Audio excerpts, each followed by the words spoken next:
ప్రభునందు ప్రియమైన దేవుని పిల్లరా, దేవుని సంకల్పములో మానవ జన్మ అనే ఈ ఆలోచనాత్మకమైన ఈ క్రీస్తు సువార్త సభలలో మొదటి రోజు సభకు చేరువచ్చిన దేవుని పిల్లలైన మీ అందరికీ ప్రభువైన యేసుక్రీస్తు నామమున శుభములు పలుకుతూ, మానవ జన్మను గురించి దేవుడు ఈ ప్రపంచ మానవాళికి ఇచ్చిన మహోన్నతమైన గ్రంథం బైబిల్ ఏమి చెప్పిందో అన్న సంగతిని ఈ 3 దినాలు మనం వినబోతున్నాం. ప్రియులారా, మానవ జన్మ అనేది యాదృచ్ఛికంగానో, మానవ జన్మ అనేది అనుకోకుండానో జరిగిన ఒక కార్యక్రమము కాదు అని, ఈ జన్మ వెనుక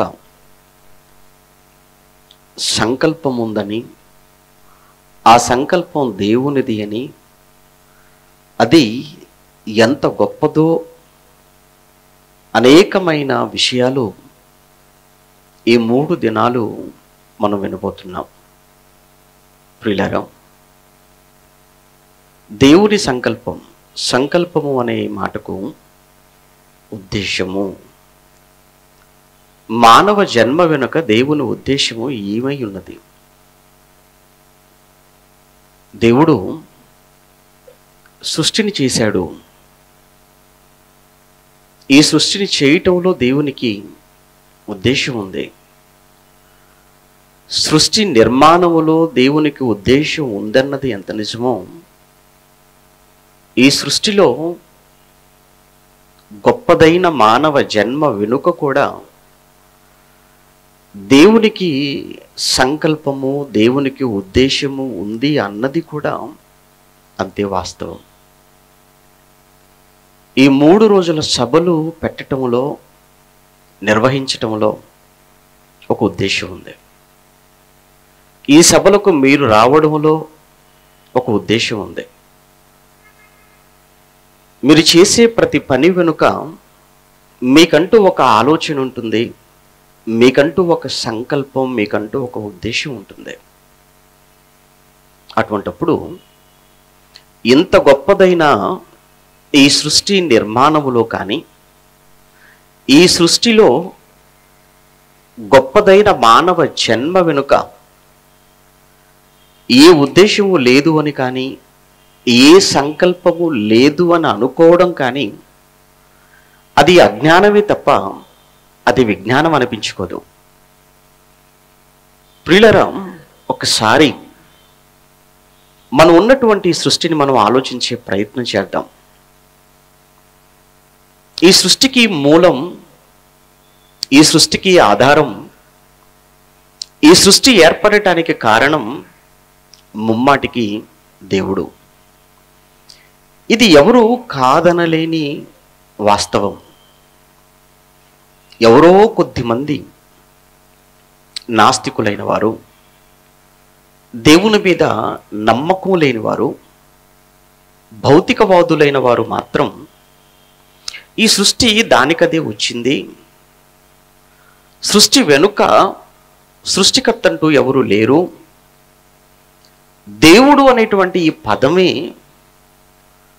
మనుషులు సృష్టించినటువంటి ఒక పదం అంతే తప్ప ఈ సృష్టి వెనకాల ఒక మహాశక్తి ఉందని కానీ, ఆ మహాశక్తి సృష్టిని నడిపిస్తుందని కానీ, ఆ మహాశక్తి వలననే భూమి మీద మనిషికి జన్మ వచ్చిందని కానీ నమ్మని భౌతికవాదులు, నమ్మని నాస్తికవాదులే ఈరోజు దేవుడు లేడు అని మాట్లాడుతున్నవారు. ఒకసారి బైబిల్ గ్రంథంలోనికి మనం వెళ్ళి ఆలోచించటం ప్రారంభిస్తే 66 పుస్తకాలతో కూడిన ఈ బైబిల్, ఇందులో మొదటి పుస్తకమైనటువంటి ఆదికాండం, ఈ ఆదికాండం అనే ఆరంభ పుస్తకములో ఆరంభపు మాట దేవుడితో ఆరంభమైనట్లుగానే మనం చూస్తున్నాం. అంటే బైబిల్ దేవుణ్ణి గూర్చి మాట్లాడుతున్న పుస్తకముగాను, దేవుడే మన కళ్ళ ముందు కనబడుతున్న కనిపించని వీటన్నిటికీ మూలమని బైబిల్ ప్రారంభంలోనే మనం చూస్తుంటాం. అదే మనందరికీ బాగా తెలిసినటువంటి మాట. ఆదికాండము 1వ అధ్యాయము 1వ వచనంలో ఆదియందు దేవుడు భూమి ఆకాశములను సృజించెను అన్నమాట.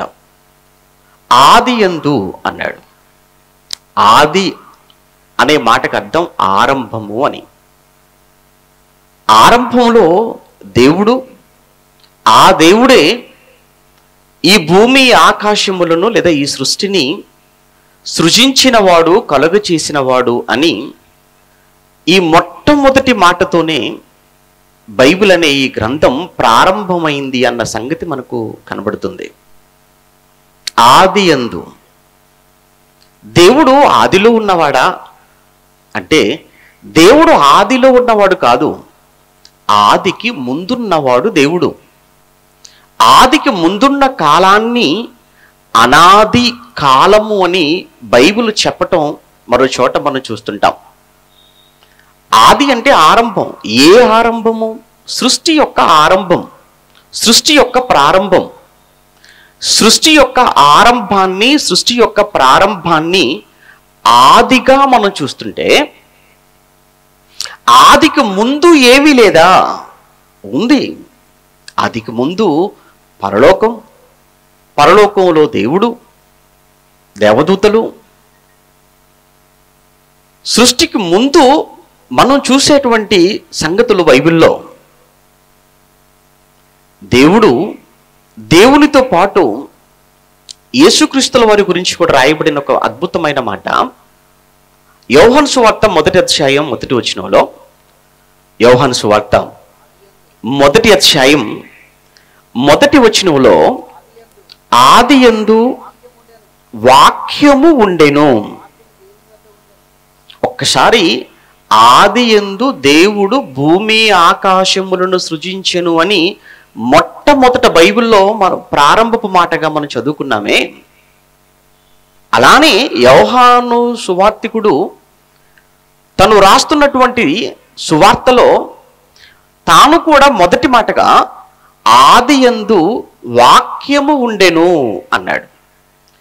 ఏ ఆది గురించి మాట్లాడుతున్నాడు? ఏ ఆరంభాన్ని గురించి మాట్లాడుతున్నాడు? అక్కడ ఆదికాండము అనేటువంటి పుస్తకంలో కానీ, యోహాను సువార్త అనే ఈ పుస్తకంలో కానీ మాట్లాడుతున్నటువంటి ఆది, ఆరంభము అనేది సృష్టి యొక్క ఆరంభాన్ని సూచిస్తుంది, సృష్టి యొక్క ఆరంభాన్ని గురించి మాట్లాడుతుంది అన్నది మనం ఆ తర్వాత క్రింది వచనాలకు వెళుతుంటే మనకు అర్థమవుతుంది. అనగా ఆదిలో దేవుడు, ఆదిలో వాక్యం అనగా యేసుక్రీస్తుల వారు, అదే ఆదిలో పరిశుద్ధాత్మ దేవుడు, ఇంకా అదే ఆదిలో దుష్టుడైన అపవాదిగా, సాతానుగా అనేకమైన పేర్లతో పిలువబడుతున్న వాడు కూడా ఆది నుంచి ఉన్నవాడుగా ఒక్కసారి బైబిల్లో అదే యోహాను గారు తను రాసిన యోహాను సువార్త 8వ అధ్యాయంలో మాట్లాడుతున్నప్పుడు, యోహాను సువార్త 8వ అధ్యాయం 44వ వచనంలో, మీరు మీ తండ్రియగు అపవాది సంబంధులు, మీ తండ్రి దురాశలను నెరవేర్చగోరుచున్నారు. ఆది నుండి వాడు నరహంతకుడు, సత్యమందు నిలిచినవాడు కాడు, వాని యందు సత్యమే లేదు. వాడు అబద్ధమాడునప్పుడు తన స్వభావమును అనుసరించి మాట్లాడును. వాడు ఎప్పటి నుంచి? ఆది నుంచి అన్నాడు.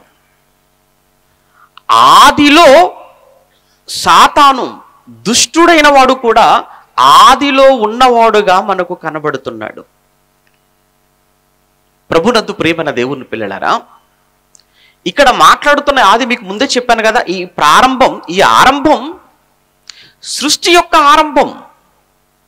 మరి దేవుడు సృష్టికి ముందున్నవాడు, సృష్టికి ముందు నుంచి ఉన్నవాడు, నిత్యత్వములో ఉన్నవాడు. దేవునికి ప్రారంభం ముగింపు ఏమీ లేదు. ఆదియు అంతము లేనివాడునయుండి అన్న మాట కూడా మనం చదువుకుంటాం. ఆయనే దేవుడు, ఆయనే మహాశక్తిమంతుడు, సర్వశక్తిమంతుడుగా బైబిల్లో పిలువబడటం అనేది మనం చదువుతూ ఉంటాం. ప్రియులారా, ఆదికి ముందున్నటువంటి దేవుడు ఈ సృష్టిని ప్రారంభిస్తున్నాడు, ఈ సృష్టిని ఆరంభించాడు. అనగా నిర్మాణం. దేవుడు ఈ సృష్టిని నిర్మించటంలో లేదా ఈ సృష్టిని కలుగ చేయటంలో దేవునికంటూ ఒక ఆలోచన, దేవునికంటూ ఒక సంకల్పం, దేవునికంటూ ఒక ఉద్దేశం ఉందా? చాలా ఉంది. కాస్త మీరు ఆలోచించండి. ఇక్కడ ఉన్నటువంటి వేదిక, వెలుగుతున్న లైట్లు, మీకు వేసిన కుర్చీలు, మీకు వినిపిస్తున్న ఈ శబ్దాలు, ఇవన్నీ కూడా ఒక ఉద్దేశంతో ఏర్పాటు చేసినవి. ఒక ఆలోచనతో ఈ ఏర్పాట్లన్నీ చేశాం. ఒక 3 దినాల సభల నిమిత్తము ఇన్ని ఏర్పాట్లు మేము చేసినప్పుడు సర్వశక్తిమంతుడైన దేవాతి దేవుడు మన కళ్ళ ముందు కనబడుతున్న ఇంత బ్రహ్మాండాన్ని, ఇంత సృష్టిని, ఇంత విశ్వాన్ని ఆయన చేసినప్పుడు, ఆయన చేసింది నిజమైనప్పుడు, ఆయనకంటూ ఏ ఆలోచన లేకుండా, ఆయనకంటూ ఏ సంకల్పము లేకుండా ఎంత ప్రయాస, ఇంత కష్టాన్ని ఆయన తీసుకుంటాడంటారా? ఒక్కసారి మీరు ఆలోచించండి. అంటే ఈ సృష్టి అంతా కూడా దేవుని వలన, దేవుని మూలముగా, దేవుని ద్వారానే ఈ సృష్టి అంతా కూడా జరిగిందా, వచ్చిందా అన్న ఒకవేళ అనుమానము, సందేహము ఉంటే దానికి కూడా బైబిల్లో అనేకమైనటువంటి సందర్భాలు, అనేకమైన ఆధారాలు మనకు కనబడతాయి. అన్నీ కాకపోయినా కేవలం 1, 2 మీకు చూపించే ప్రయత్నం చేస్తాను. ఒక్కసారి ప్రకటన గ్రంథం 4వ అధ్యాయం, ప్రకటన గ్రంథం 4వ అధ్యాయం 11వ వచనములో, ప్రకటన గ్రంథం 4వ అధ్యాయము చివరి వచనం, ప్రకటన గ్రంథం 4వ అధ్యాయము 10, 11 వచనాలు కలిపి ఉంటాయి. ఆ చివరి ఆ వచనాన్ని మనం చదువుకుందాం. ప్రభువా మా దేవా, ప్రభువా మా దేవా, నీవు సమస్తమును సృష్టించితివి. చూసారా, సమస్తమును నీవు సృష్టించావు. ఎవరు? దేవుడు. మర్చిపోకూడదు, దేవుడు లేకపోతే సృష్టి లేదు. దేవుడు లేకపోతే సృష్టి లేదు. సృష్టికర్త అనేవాడు లేకపోతే ఈరోజు మనం ఉన్న ఈ సృష్టి లేదు. మీరు వాడుతున్న మొబైల్స్ ఉన్నాయే, అవి శాంసంగా, రెడ్మీయా, ఇంకా లేదా ఒక ఐఫోనా, ఏవైనా కావచ్చు.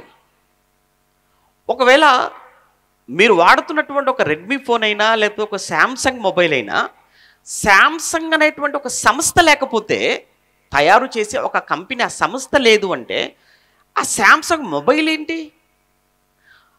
ఒక రెడ్మీ ఫోన్ మీరు వాడుతున్నారు అని అంటే అది దాన్ని తయారు చేసేటువంటి ఆ కంపెనీ, ఆ సంస్థే లేనప్పుడు ఆ మొబైల్ ఎలా ఉత్పత్తి అవుతుంది?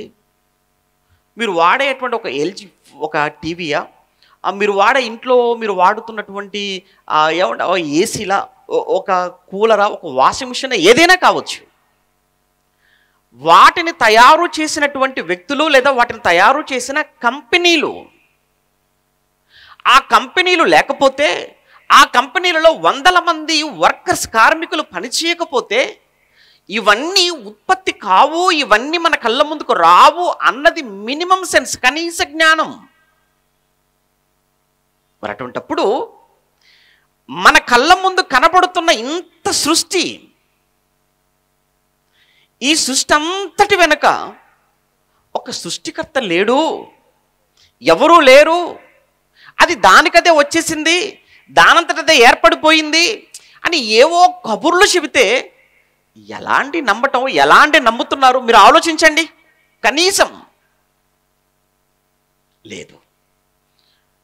నువ్వు వాడుతున్న ఏ వస్తువైనా, ఒక వస్తువుని కళ్ళ ముందుని కనబడుతుందనంటే ఆ వస్తువును చేసిన వాడు ఉన్నాడన్నది ఎంత నిజమో, ఇంత సృష్టిని మనం అనుభవిస్తున్నాము మన కళ్ళ ముందుందంటే ఈ సృష్టి వెనకాల ఈ సృష్టిని కలుగ చేసిన వాడు, సృష్టిని చేసిన సృష్టికర్త ఉన్నాడన్నది అంతే నిజం. అందుకే ఈ మాటల్లో ఏముంటుందో చూడండి. భక్తులైన వారు మాట్లాడుతున్న మాట, ప్రభువా మా దేవా నీవు సమస్తమును సృష్టించితివి. సమస్తాన్ని దేవుడు చేశాడు. దేవుడు చేసిన ఈ సమస్త సృష్టిని మనిషి ఉపయోగించుకొని ఈరోజు అనేకమైన వస్తువులు తయారు చేసి ఈరోజు మన కళ్ళ ముందుకు తెస్తున్నాడు. దేవుడు చేసింది మర్చిపోకూడదు. మ్యాటర్ దేవుడిది, పదార్థం దేవుడిది. దేవుడే ఈ ప్రకృతిలో ఆ పదార్థాన్ని పెట్టకపోతే మనిషి తానంటూ చేయటానికి ఏమీ లేదు. అందుకే భక్తులైన వారు మాట్లాడుతున్న మాట, ప్రభువా మా దేవా నీవు సమస్తమును సృష్టించితివే, నీ చిత్తమును బట్టి అవి ఉండెను, దానిని బట్టి సృష్టింపబడెను గనుక నీవే మహిమ ఘనత ప్రభావములు పొంద నరకుడవని చెప్పుచు. అయ్యా నీవు మాత్రమే ఆ మహిమకు, నీవు మాత్రమే ఆ ఘనతకు అర్హుడు అయ్యా. నిన్ను కాదని, నీవు లేవు అని ఇంకా ఎవరికైనా ఈ మహిమ, ఈ ఘనతను ఆపాదించటం అది చాలా తప్పు. అందుకే భక్తులైన వారు ఎప్పుడు కూడా మీరు ఆలోచించండి. భక్తుడు అంటే ఎప్పుడు కూడా తన ఘనతను కోరుకునేవాడు కాదు. భక్తుడు ఎప్పుడు కూడా తన మహిమను కోరుకోడు. భక్తుడైన ప్రతి ఒక్కరూ కూడా ఎప్పుడూ కూడా కోరుకునేది దేవుని యొక్క మహిమ, దేవుడికి మహిమ కలగాలి, దేవుడు ఘనపరచబడాలి. ఇది భక్తిహీనులు తమ మహిమను, తమ ఘనతను కోరుకుంటారు అని బైబిల్లో అనేక మంది జీవిత చరిత్రలు మన కళ్ళ ముందు కనబడుతుంటాయి. మీకు తెలుసు, భక్తులైన వారు ఎప్పుడు దేవుని మహిమను, దేవుని ఎలా మహిమపరచాలి, దేవుని ఎలా ఘనపరచాలి, దేవుని వాక్యాన్ని ఎంత గొప్పగా ఈ సమాజంలోనికి తీసుకుని వెళ్ళాలి, దేవుని గురించి ఎంత ఉన్నతంగా మాట్లాడాలి, మనుషులను ఎలా దేవునికి దగ్గర చేయాలి, సత్యం వైపుకి సమాజాన్ని ఎలా మళ్లించాలి, నిరంతరము భక్తుడు చేసే ఆలోచనలు అలా ఉంటాయి. అందుకే వీళ్ళు భక్తులు గనుక మాట్లాడుతున్న అద్భుతమైన మాట, నీ చిత్తమును బట్టి నీవే సమస్తమును సృష్టించావు, నీ చిత్తమును బట్టి అవి ఉండెను, దానిని బట్టి సృష్టింపబడెను గనుక నీవే మహిమ ఘనత ప్రభావములు పొంద అర్హుడవు అని చెప్పుచు తమ కిరీటములను ఆ సింహాసనము ఎదుట వేసిరి. భక్తులైన వారంతా మాట్లాడిన మాట ఒకటే, అయ్యా ఈ సమస్తాన్ని మీరే సృష్టించారు. అందుకే నీవు కలుగజేసిన ఈ సమస్త సృష్టిని బట్టి మీకే మహిమ, మీకే ఘనత, మీకే ప్రభావములు అన్నారు. అంటే దేవుడు చేశాడు, దేవుడు సృష్టించాడు అన్న విషయాన్ని మీకు చెప్పడానికి, చూపించడానికి మీకు చూపించినటువంటి ఈ వాక్య భాగం. కేవలం ఇది ఒక్కడే కాదు. అపోస్తులైన పౌలు గారు కొరింథీయులకు రాసినటువంటి మొదటి పత్రిక 8వ అధ్యాయంలో కూడా ఒక్కసారి ఆయన కూడా ఏం మాట్లాడుతున్నాడో చూద్దాం. కొరింథీయులకు రాసిన మొదటి పత్రిక 8వ అధ్యాయము 5-6 వచనాలు కలిపి ఉంటాయి. అందులో 2వ భాగం ఆయన తండ్రి, 8వ అధ్యాయము 6వ వచనంలో ఆయన తండ్రి ఆయన నుండి సమస్తమును కలిగెను, ఆయన నిమిత్తము మనమున్నాము. ఎంత బాగుందో చూసారా? ఏమంటే ఇక్కడ మాట్లాడుతున్న వ్యక్తి పౌలు గారు, అక్కడ ప్రకటన గ్రంథం రాసిన వ్యక్తి యోహాను గారు. వాళ్ళిద్దరూ ఒకే కాలంలో వ్రాసిన వాళ్ళు కారు, ఒకే చోట కూర్చొని మాట్లాడుకొని వ్రాసింది అంతకన్నా కాదు. కానీ ఇక్కడ పౌలు గారు రాసిన, అక్కడ యోహాను గారు రాసిన, ఈయన ఒక కాలంలో రాసిన, ఆయన మరొక కాలంలో రాసిన, ఎక్కడ కూడా కంటెంట్ అనేది మిస్ అవ్వట్లేదు.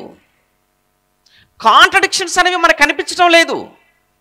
కారణం ఏంటంటే మాట్లాడుతున్న వ్యక్తులు వేరు కావచ్చు, వారి కాలాలు వేరు కావచ్చు, వారు రాస్తున్నటువంటి ప్రాంతాలు వారు వేరై ఉండొచ్చు, కానీ వాళ్ళందరినీ ప్రేరేపించిన వాళ్ళు, వాళ్ళందరి చేత వ్రాయించిన వాడు, పలికించిన వాడు ఒక్కడే, ఆయనే పరిశుద్ధాత్మ దేవుడు. అందుకే బైబిల్లో మనకి ఎక్కడ కూడా వైరుధ్యాలు, కాంట్రడిక్షన్స్ అన్నవి ఎక్కడ మచ్చు కూడా కనబడవు. ఎవరో అన్నారు అంటే వాళ్ళకి అర్థం కాకన్నారని అనుకోవాలంతే. ఇక్కడ మనం చదువుతున్నప్పుడు ఆయన తండ్రి, ఆయన నుండి సమస్తమును కలిగెను, ఆయన నిమిత్తము మనమున్నాము, ఆయన నుండి సమస్తమును కలిగెను అన్నమాట చూడండి. అంటే దేవుని మూలముగా ఇదంతా ఏర్పడింది, సమస్తము ఆయన ద్వారా అన్నాడు. ఇదే మాటను పౌలు గారు రోమీలకు రాసినప్పుడు మరొక విధంగా రాస్తుంటాడు, చక్కగా రాస్తుంటాడు. ఇదే విషయాన్ని రోమ సంఘానికి ఆయన మరొక విధంగా వ్రాయటం మనం చూస్తుంటాం. ఒక్కసారి ఆ మాట కూడా చూద్దాం. రోమీలకు రాసిన పత్రిక 11వ అధ్యాయం, అపోస్తుడైన పౌలు గారు రోమీలకు రాసిన పత్రిక 11వ అధ్యాయం 36వ వచనములో ఆయన మూలమునను, ఆ పద చూడండి, ఆయన మూలమునను అనగా దేవుని మూలమునను, దేవుని ద్వారాను, ఆ పదం చూడాలి, దేవుని మూలమునను, దేవుని ద్వారాను, ఆయన నిమిత్తమును సమస్తమును కలిగి ఉన్నవి. సమస్త సృష్టికి మూలం దేవుడు. సమస్తము ఆయన ద్వారానే, సమస్తము ఆయన మూలముగానే కలిగింది అని చెబుతూ యుగముల వరకు ఆయనకు మహిమ కలుగునుగాక, యుగముల వరకు ఆయనకు మహిమ కలుగునుగాక. అక్కడ భక్తులైన వారు ప్రకటన గ్రంథంలో చెప్పిన మాట మనం చూసాం. ఇక్కడ పౌలు గారు కూడా సంఘానికి చెబుతున్న మాట, ఆయనకు మహిమ కలుగునుగాక. దేవునికే మహిమ, దేవునికే ఘనత, దేవునికే ఆ ప్రభావం. ఎందుకు? కారణం ఉంది. ఏంటా కారణం? దేవుని మూలముగా, దేవుని ద్వారానే సమస్తము కలిగాయి. ప్రియులారా, ఈరోజు మనం ఉన్న ఈ అనంతమైన ఈ సృష్టి, మనం అనుభవిస్తున్న ఈ సృష్టి అంతటికి మూలము, సృష్టి అంతటికి కారణం సృష్టికర్త దేవుడు. ఈ సృష్టిని ఈరోజు వరకు శాస్త్ర ప్రపంచం ఎంతవరకు ఈ సృష్టిని గురించి ఆలోచించగలిగింది, ఎంతవరకు తెలుసుకోగలిగింది అని అంటే చాలా కొంచెం. ఎంత తెలుసయ్యా మీకు అని అడిగినప్పుడు వాళ్ళు చెప్పే సమాధానం ఏంటంటే, కేవలం మాకు తెలిసింది ఒక 10% మాత్రమే. అంటే దేవుడు చేసిన ఈ సృష్టిలో ఇప్పటి వరకు మనిషి తెలుసుకున్నది, మనిషికి అందినది సమాచారం కేవలం ఒక 10 పాళ్ళు మాత్రమే. ఇంకా తెలియనిది, కనిపించనిది 90 పాళ్ళు. ఇంత ఉందా ఈ సృష్టిలో? ఇంత సృష్టి, ఇంత విశ్వం ఎవరు చేశారు? దేవుడు చేశాడు. ఎందుకు చేశాడు? అది మనకు కావాలని ఉద్దేశం ఏంటి? ఏ ఉద్దేశం లేకుండా కానీ చేశాడా దేవుడు? ఏ ఉద్దేశం లేకుండా కానీ ఇంత సృష్టిని చేస్తాడా? ఏ ఆలోచన లేకుండా, ఏ ఉద్దేశం లేకుండా మనం ఏ చిన్న పని మనం చెయ్యమే. అటువంటప్పుడు కనబడుతున్న ఆకాశమా, నీరు, గాలి, పంచభూతాలు అంటున్నాం, ఇవన్నీ ఇంత చక్కగా, ఇంత క్రమంగా, ఇంత పద్ధతిలో అన్నీ ఉండి అన్నీ చక్కగా జరుగుతున్నాయి అని అంటే వాటంతటవిగా వచ్చినవా, లేదా వాటి వెనకాల ఎవరో ఉండి వాటన్నిటిని చక్కగా అమర్చినవా అంటే అవును, వాటి వెనకాల దేవుడు ఉండి వాటన్నిటిని కూడా చక్కగా అమర్చి పెట్టాడు. ఇంకొక విషయం, ఈ సృష్టిలో దేవుడు చేసిన ప్రతి దానికి ఒక పని. దేవుడు చేసిన ప్రతి సృష్టిలోని ప్రతి భాగం లేదా ప్రతి అణువుకు ఒక పని ఉంది. దేవుడు పని లేకుండా ఏ పని చేయలేదు, ఏ కార్యక్రమం దేన్ని కూడా దేవుడు కలుగ చేయలేదండి. ఒక ఎగ్జాంపుల్ ఇదే. లైట్లు ఊరకనే పెట్టలేదు, కుర్చీలు ఊరకనే వేయలేదు, బరకాలు ఊరకనే వేయలేదు, వేదిక, ఇవన్నీ ఊరకనే వేసినవి కాదే. ప్రతి ఏర్పాటు వెనకాల, ప్రతి పని వెనకాల ఒక ఆలోచన. కుర్చీలు వేసాం, మీరు కూర్చోవాలి కదా, మీరు కంఫర్ట్గా ఉండాలి, మీకు కంఫర్ట్గా ఉండాలి, లేకపోతే ఇబ్బంది పడిపోతారు. అమ్మ, వచ్చిన వారు దేవుని వాక్యాన్ని శ్రద్ధగా, జాగ్రత్తగా వాళ్ళు కూర్చొని వినాలి 2 గంటలు అంటే మరి ఏర్పాట్లు చేయాలి. వాక్యం చక్కగా చూసుకోవాలి, చెబుతున్నది అలా ఉందో లేదో మీరు చూడాలి. మరి లైట్ ఉండాలి కదా, మేము అందరికీ కనిపించాలి కదా, మరి వేదిక ఏర్పాటు చేయాలి. అంతేకాదు దేవుని మాటలు చక్కగా పాటలు, ఆ పాటలకు అనేకమైన దృశ్యాలను జోడించి చాలా సులువుగా వచ్చిన వారికి దేవుని వాక్యాన్ని వారి మనస్సులోనికి చొప్పించాలి అని అంటే చక్కని విలువైన అర్థవంతమైన పాటలు, పాటలకు తగిన దృశ్యాలను జోడించిన ఎన్నో పాటలు, అందులో కొన్నైనా మీకు చూపించడానికి ఒక అతిపెద్ద ఎల్ఈడి మీకు ఏర్పాటు చేయాలి. అంటే చేసిన ఏ ఒక్కటి కూడా పని లేకుండగా చేసింది కాదు, అకారణంగా ఏర్పాటు చేసింది కాదు. ఇంత చిన్ని మైదానంలో చేసిన ఈ చిన్ని ఏర్పాట్లలోనే ఒక్కొక్క ఏర్పాటు వెనకాల ఒక్కొక్క ఆలోచన ఉన్నప్పుడు కళ్ళ ముందు కనబడుతున్నవి కానీ కనిపించినవి కానీ సృష్టిలో ఎన్నో వస్తువులు, ఆ వస్తువులన్నిటి వెనకాల ఏ ఆలోచన లేకుండా దేవుడు చేశాడంటారా? నో. అందుకే ఒక మంచి మాట జ్ఞాని అయిన సొలొమోను గారు 16వ అధ్యాయంలో మాట్లాడుతూ, సామెతల గ్రంథం 16వ అధ్యాయం సామెతల గ్రంథం 4వ వచనంలో దేవుడు ప్రతి వస్తువును దాని పని నిమిత్తము కలుగ చేసెను. దేవుడు ప్రతి వస్తువును దాని పని నిమిత్తము కలుగ చేశాడు. అంటే దేవుడు కలుగ చేసిన ఈ సృష్టిలో ప్రతి వస్తువుకు పని ఉంది. పని లేని వస్తువు అంటూ ఏదీ లేదు. పని లేని వస్తువు అంటూ ఏదీ లేదు. ఈ విషయాన్ని ఎందుకు చెప్తున్నాను? చాలామంది ఏం చేస్తున్నారంటే ఖాళీగా ఉన్నానని చెప్తుంటారు. చాలామంది మీకు తెలియదు ఏం కాదు. ఏం చేస్తున్నారు? ఖాళీగా ఉన్నామండి అంటారు. అమ్మ ఏం చేస్తాడు మేవాడు? ఖాళీగా ఉన్నాడండి. ఖాళీగా ఉండటం ఏంటి? పని లేదా? ఏ పని లేదా? అలా ఖాళీగా ఉన్న వాళ్ళను, ఏ పని లేకుండా తిరుగుతున్న వాళ్ళని చూసి ఏమనుకుంటా చెప్పండి? గొప్పలు అనుకుంటావా? లేదు. దేవుడు ఈ సృష్టిలో చేసిన ప్రతి వస్తువుకు పని పెట్టాడు. ఆకాశమా పని, ఆకాశంలో సూర్యుడు, చంద్రుడు, నక్షత్రాలు, గ్రహాలు, అందులో మనం ఉన్న ఈ భూమి, ఇవన్నీ ఆకాశంలో ఉండాలి. శూన్యంలో ఆకాశానికి పని.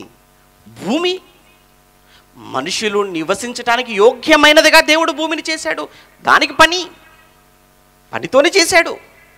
నీరు, సమస్త జీవరాశులు అవసరమైన వాళ్ళు బ్రతకడానికి నీరు చాలా అవసరం, అందుకు నీటిని పెట్టాడు. గాలి లేకపోతే బతకగలమా? ఇలా మీరు చూడండి, దేనిని దేవుడు పని లేకుండా దేనిని దేవుడు కలగ చేశాడు అంటే లేదు. అన్నిటినీ కూడా దేవుడు పనితోనే, పని నిమిత్తమే దేవుడు వాటన్నిటినీ పెట్టాడు, కలగ చేశాడు అన్నది మనకు తెలిసినటువంటి నిజం. మరి సృష్టిలో కనిపించని ప్రతి వస్తువు వెనకాల దేవుడికంటూ ఒక ఆలోచన, దేవునికంటూ ఒక సంకల్పం, దేవునికంటూ ఒక ఉద్దేశంతో, ఒక పనితోనే ఇవన్నీ పెట్టినప్పుడు, ఇవన్నీ చేసినప్పుడు ఈ సృష్టిలో ఎవరు గొప్ప, ఈ సృష్టిలో ఎవరు నెంబర్ 1 అన్నప్పుడు మనం చెప్పేది నేనే మనిషి. ఇది నిజమా? నిజమేనండి. ఈ సృష్టిలో ఎవరండి గొప్పవారు? ఈ సృష్టిలో ఎవరి జన్మండి గొప్పది అంటే మనం చెప్పే మాట ఏంటంటే, జన్మించిన వాటన్నింటిలోకెల్లా కుక్క జన్మ గొప్పదని చదువుకోలేదు. జన్మించిన వాటన్నింటిలోకెల్లా పురుగు జన్మ గొప్పదని చదువుకోలేదు. జన్మించిన వాటన్నింటిలోకెల్లా మానవ జన్మే గొప్పది. సృష్టి అంతటిని కూడా, సృష్టిలో ప్రతిదానిని దాని పని నిమిత్తము దేవుడు చేసినప్పుడు, ఈ సృష్టిలో గొప్పవాడు మనిషి అయినప్పుడు, గొప్ప జన్మ మనిషిదైనప్పుడు, మరి మనిషి జన్మ వెనుక, మనిషి పుట్టుక వెనుక ఏ పని లేదా? మానవ జన్మ వెనక ఏ ఉద్దేశము లేదా? మానవ జన్మ వెనకాల ఏ సంకల్పము లేదా? తెలియదండి చాలామందికి. ఏదో చాలామంది మనుషులు సమాజాన్ని చూడండి, జన్మిస్తున్నారు, బ్రతుకుతున్నారు, చనిపోతున్నారు. ఇంతేనా ఈ జన్మ పరమార్థం? ఎందుకు పుట్టారో తెలీదు, ఎలా బ్రతకాలో తెలీదు, ఎందుకు చనిపోతున్నారో అర్థం కావడం లేదు. ఈరోజు మానవ సమాజం అస్తవ్యస్తంగా మారిపోయింది. ముమ్మాటికి మనుషులే కదా, ఈ సృష్టిలో నుండి ఎక్కడైనా కానీ సృష్టిలో దేవుడు చేసినటువంటి ఏమంటే 84 లక్షల జీవరాశులు అని చెబుతున్నారు. ఒకవేళ ఆ లెక్కన మనం తీసుకుంటే 84 లక్షల జీవరాశులు ఈ భూమి మీద ఉంటే 84 లక్షల జీవరాశులలో మనిషి ఒక జీవి అయితే ఈ 84 లక్షల జీవరాశులలో ఏ జీవి వలన దేవునికి కలుగని బాధ, దేవునికి కలుగని విచారం కేవలం ఒక్క మనిషి వల్లనే కలిగింది. 84 లక్షల జీవరాశుల్లో ఏ జీవిని చేసినందుకు బాధపడని దేవుడు తన స్వరూపములో తన పోలికలో చేసిన మనిషి విషయంలోనే దేవుడు నొచ్చుకున్నాడు, బాధపడ్డాడు అని అంటే ఎందుకు అంటే దేవుడు మనిషికి జన్మనిచ్చింది ఒక ఉద్దేశంతో, కానీ మనిషి బ్రతుకుతుంది మరొక ఉద్దేశంతో. మనిషి జన్మ పట్ల దేవుని సంకల్పం ఒకటి, మనిషి రాసుకున్న సంకల్పం మరొకటిగా మారిపోయింది. అందుకేనండి ఈ మానవ సమాజానికి చెప్పాలి, ఎన్ని జరుగుతున్న ఈ మానవ సమాజంలో ఎన్ని నేరాలు, ఎన్ని ఘోరాలు, అన్నిటికన్నా భయంకరమైన దారుణమైన సంఘటన. ఈ సృష్టిలో ఏ జీవి కూడా తన స్వజాతిని చంపుకోదు, మనకు కనబడదు. ఏ జాతిలో కూడా తన స్వజాతిని నాశనము కోరుకొనని జీవులు మనం చూస్తున్నాం. కానీ మనిషి మాత్రమే స్వజాతి నాశనాన్ని కోరుకుంటున్నాడు. ఎంతకైనా కానీ మనిషి వెనకాడటం లేదు. మీకు తెలియందేం కాదు కదండి. ఒక పక్షి మరో పక్షిని, ఏమండి ఒక కాకి మరొక కాకిని, సేమ్ స్వజాతి. ఒక కుక్క మరొక కుక్కని చంపుకోవటం, ఒక సింహం మరొక సింహాన్ని చంపుకోవటం, ఒక పులి మరొక పులిని చంపుకోవటం మనకు కనబడదు. కానీ ఒక మనిషి మరో మనిషిని మోసం చేస్తాడు, మనిషిని దగా చేస్తాడు, మనిషిని చంపుతాడు. ఎంత దారుణంగానైనా ఈరోజు చూస్తున్నాం. ఏ జంతువును కూడా దేవుడు తన స్వరూపంలో చేశాను అని చెప్పలేదే, ఏ పక్షికి కూడా దేవుడు తన పోలికనిచ్చానని చెప్పలేదే. కేవలం ఒక్క మనిషికే దేవుడు తన స్వరూపాన్ని తన పోలికనిచ్చి, దేవుడు ఈ సృష్టిలో అన్నిటికంటే అందరికంటే గొప్పవాడుగా, గొప్పదైన జన్మగా మనిషికి దేవుడిస్తే ఏం చేస్తున్నాడు ఈ జన్మను? చివరిగా ఒక మాట, యాకోబు పత్రిక మొదటి అధ్యాయం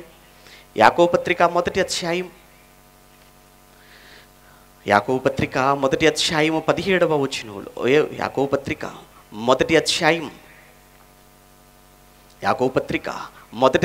18లో దేవుడు తాను సృష్టించిన వాటిలో మనము ప్రథమ ఫలముగా ఉండునట్లు సత్యవాక్యము వలన మనలను తన సంకల్ప ప్రకారము కనెను. తన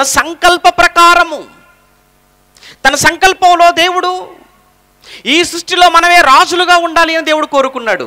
ఈ సృష్టిలో తాను చేసిన వాటిలో మనమే ప్రథములుగా ఉండాలని దేవుడు కోరుకున్నాడు. తన సంకల్పంలో, నిజంగానే తన సంకల్పంలో అందరూ, మనుషులందరూ కూడా 84 లక్షల జీవరాశుల కంటే గొప్పగా ఉన్నారు. కానీ దేవుని సంకల్పంలో మనం ఎలా ఉండాలని, ఎలా బ్రతకాలని ఆయన కోరుకున్నాడో ఆ బ్రతుకు మాత్రం లేకుండా పోయింది. అందుకే మరలా ఒక్కసారి ఈ మానవ సమాజాన్ని మేల్కొల్పాలి, ఈ మానవ సమాజాన్ని ఆలోచింపచేయాలి. మనిషి నువ్వెందుకు పుట్టావో, నీ బ్రతుకేంటో, నీ జన్మ పరమార్థం ఏంటో నువ్వు మర్చిపోయావు గనుకనే తిరిగి ఈ 3 రోజుల సభల ద్వారా ఈ మానవ సమాజానికి తమ జన్మ వెనకాల ఉన్న పరమార్థాన్ని తెలియచేయాలి అన్న ఒక చక్కని ఆలోచనతోనే లక్షలాది రూపాయలను వెచ్చించి ఈ సభలకు నాంది పలికాం. ఈ సభలలో ఈ రోజు నుంచి చివరి రోజు వరకు మతాన్ని గురించి కాదు, మనిషిని గురించి మాత్రమే మాట్లాడతారు. ఇందులో మత సంబంధమైన బోధలేవి ఉండవు.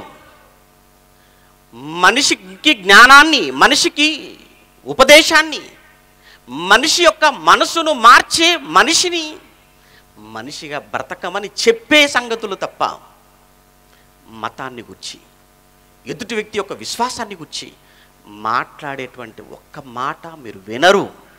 ఆ ఉద్దేశం కాదండి. ముందు మనం మనుషులంగా పుట్టాం. మనుషులంగా పుట్టిన తర్వాత కదా ఈ మతాలన్నీ మనకు అంటించేశారు. కనుక మన పుట్టుకలో మనకి ఏమీ లేదు, కులం లేదు, మతం లేదు, ఏదీ లేదు. మనందరి పుట్టుక వెనకాల దేవుడు ఉన్నాడు. దేవునికంటూ ఒక సంకల్పం ఉంది, దేవునికంటూ ఒక ఆలోచన ఉంది, దేవునికంటూ ఒక ఉద్దేశం ఉంది. ఆ ఉద్దేశాన్ని ఆది నుంచి ఉన్నాడే మనం చదువుకున్నాం. వాడు ముందు నుంచి ఎలాంటి వాడో యేసుప్రభులు వారు చెప్పారే, వాడు ఈ సమాజాన్ని ఆవహించి ఎలా మనుషులను మాయ చేసి మోసగించి వంచి ఎలా దారి తప్పించాడో, అందుకే మరలా ఈ సమాజాన్ని అంతటినీ సత్యం వైపుకు, ఒక మంచి మార్గం వైపుకు మళ్లించటానికి ఏర్పాటు చేసిన సభలే దేవుని సంకల్పంలో మానవ జన్మ అనేటువంటి ఈ సభలు. ప్రార్థన చేసుకుందాం. ప్రేమ కలిగిన మా కన్న తండ్రి, మీకు వందనాలు. ఈ 3 రోజుల సభలలో మొదటి రోజు మొదటి పలుకులు, తొలి పలుకులు అందించడానికి మీరు చేసిన వాక్యానికి మీకు వందనాలు చెల్లిస్తూ, ఈ రోజు నుంచి జరగనైన సభలు మీ చేతులకు అప్పగిస్తున్నాం. మీ చిత్తాన్ని, మీ ఇష్టాన్ని సభల విషయంలో జరిగించండి. కల్మషం లేకుండా, కపటం లేకుండా, స్వార్థం లేకుండా కేవలం మీ వాక్యాన్ని సమాజానికి అందించాలి. మీకు మహిమ రావాలి, మిమ్మల్ని మీకు ఘనత రావాలి, కొందరినైనా మీ వైపుకు తిప్పాలి, సత్యమందు వారిని ప్రతిష్ఠించాలన్న ఆలోచనతో మాత్రమే తలపెట్టిన ఈ సభలను మీకు మహిమకరంగా జరగటానికి కృప చూపించమని వేడుకుంటూ, ప్రయాసపడటానికి సిద్ధపడుతున్న సభల విషయంలో మీ పిల్లలందరినీ మీ చేతులకు అప్పగిస్తున్నాం. మంచి ఆరోగ్యాన్ని, ఆయుష్ను ప్రసాదించండి. మాట్లాడనైన అన్నయ్యకు సమయోచితమైన జ్ఞానాన్ని ఇచ్చి, నేటికి మీరు మీ కుమారుని ద్వారా మాకు నేర్పించాలి, వినిపించాలనుకున్న జ్ఞాన సంగతులు మాకు వినిపించమని వేడుకుంటూ క్రీస్తు నామని ప్రార్థన మీకు సమర్పిస్తున్నాము తండ్రి. ఆమెన్.